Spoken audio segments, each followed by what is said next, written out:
Everyone, আমার mini ব্লগে আপনাদের স্বাগত। আজকে সকালে ঘুম থেকে উঠে বাইরের ওয়েদারটাই দেখছি প্রচুর কুয়াশা, গরম প্রায় পড়ে যাচ্ছে, তাও কুয়াশাটা কম নেই। তারপরে দুজনে মিলে সোজা চলে গিয়েছিলাম বাজারে।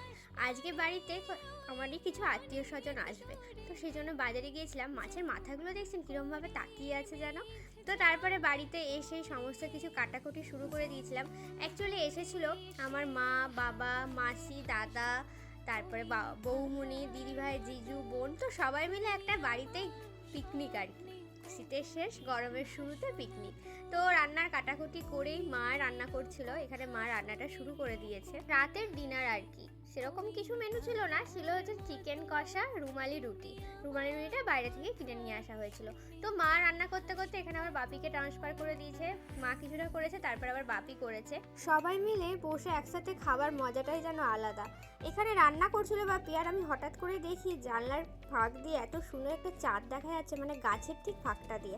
আর এখানে একটা বিশাল আড্ডা চলছে, মানে বিশাল একটা গোল টেবিল বৈঠক চলছে, সবাই মিলে বসে একটা আড্ডা। তারপর এখানে সবাই মিলে আমরা খাবার খেতে বসে গেছিলাম, রাতের ডিনার। সবাই মিলে খাচ্ছে, এখানে গল্প করছি। ভিডিওটা এখানেই শেষ করছি। যদি ভালো লাগে অবশ্যই একটু লাইক, কমেন্ট, শেয়ার করে পাশে থাকবেন। সবাই ভালো থাকবেন, টাটা।